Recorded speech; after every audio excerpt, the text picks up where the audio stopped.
لك لبيك.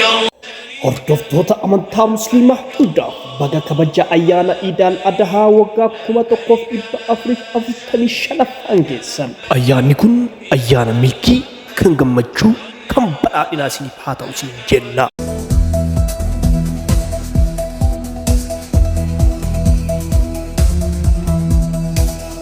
Kabaja ayyaana Iidal Adhaa waggaa 1445 sababeeffachuudhaan daandiiwwan tajaajila geejjibaa Finfinnee keessatti oolan cufaa ta'uu poolisiin magaalaa Finfinnee beeksise.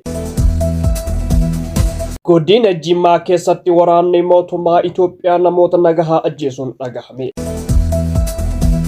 Saamichaa fi dararaan mootummaan Itoophiyaa uummata Oromoo irraan gahaa jiru cimee itti fufee jira. Yuunivarsiitii Wallaggaa kaampaasii Naqamtee keessatti gamoon darbii lama caccabuun barattoota irratti miidhaan cimaa fi salphaan gahee jira. Walitti bu'iinsa daangaa naannoo Afaarii fi Somaalee jiru yaaddessaa ta'uun dhagahame. Harka fuunee ashamaa dhaggeeffattootaa fi hordoftoota keenya odeeffannoo kanaa fi kan kana fakkaatan guutuusaa qabannee isiniif dhiyaannee jirra. Hamma xumuraatti nu faana turan affeerraa keenya. Namoonni yuutuubii kanaaf haaraa taatan sabskiraayib gochuun maatii yuutuubii keenyaa akka taatan isiniin jecha gara odeeffannoo keenyaa har'aatti isin dabarsina.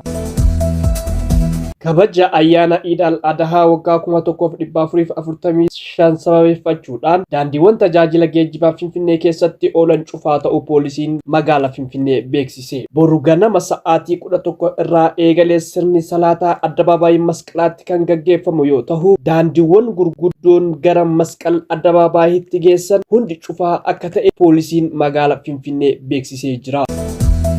Godina Jimmaa keessatti waraanni mootummaa Itoophiyaa namoota nagahaa ajjeesuun dhagahame. Oromiyaa godinaalee garaagaraa keessatti dhiittaan mirga namummaa mootummaa Itoophiyaatiin uummata Oromoo irraan gahaa jiru cimee itti fufee jira. Godina Jimmaa aanaa Sooqaa Corsaa keessatti gaafa waxabajjii 13 bara 2014 nama maqaan isaa Muhammad Faaris jedhamu badii tokko malee ajjeesanii karaa irratti gatanii. Kana malees godinicha keessatti dararaan cimaan waraanni mootummaan Itoophiyaa nurratti raawwataa jiru cimee itti fufee jira jechuun jiraattonni naannichaa dubbatu.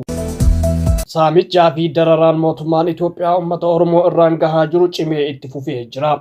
Godina Salaalee gandoota baadiyyaa adda addaa keessatti waraanni mootummaa horii gaafaa dabalatee saamicha uummata irraan gahaa jiraachuun dhagahame. Aanaa Daagim gandoota Leellisaa, Alii Dooroo, Ilmuu Mikaa'el fi gandoota biroo keessatti waraanni mootummaa qabeenya qonnaan bultootaa saamaa jiraachuun dhagahamee jira. Oduma wal fakkaatuun lixa Shaggar keessatti waraanni mootummaa Itoophiyaa qabeenya uummataa gubuun dhagahame. Lixa Shaggar aanaa Dugdaa keessatti namoota maqaan isaanii Shanguu Mollaa Aaphee fi Tafarraa Gonfaa Ragaasaa jedhaman gaafa guyyaa waxabajjii 13 bara 2024 mana jalaa gubuun qabeenya isaanii saamanii akka biraa deeman dubbatama. Akka jiraattonni naannichaa dubbatanitti dararaan mootummaan Itoophiyaa nurratti godhaa jiru cimee itti fufee jira jechuun yaada isaanii dubbatan.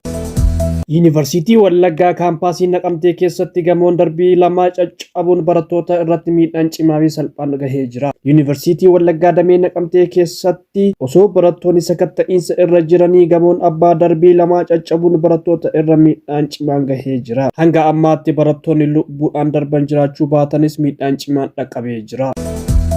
Walitti bu'iinsa daangaa naannoo Afaarii fi Somaalee jiru yaaddessaa ta'uun dhagahame. Walitti bu'iinsa meeshaalee waraanaa deeggaramuun daangaa naannoo Afaarii fi Somaalee gaggeeffamaa jiru yaaddessaa ta'uu Komishinii Mirga Namummaa Itoophiyaa beeksisee jira. Akka Komishiniin Mirga Namummaa Itoophiyaa ibsetti bu'iinsa kanaan kan miidhamaa jiru uummata nagahaati jechuun beeksisee jira.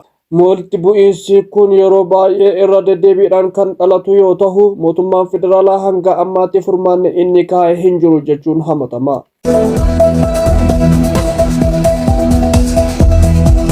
Egaa dhaggeeffattoota keenyaa fi hordoftoota keenyaa odeeffannoo keenya guyyaa har'aa kanumaan goolabnee jirra. Odeeffannoo keenya biraatiin hamma walitti deebinutti nagahaan turaa isiniin jecha namoonni yuutuubii kanaaf haaraa taatan sabskiraayib gochuun maatii yuutuubii keenyaa akka taatan isiniin jecha akkasuma laayik sheer gochuun nu jajjabeessaan dhaamsa keenyaa.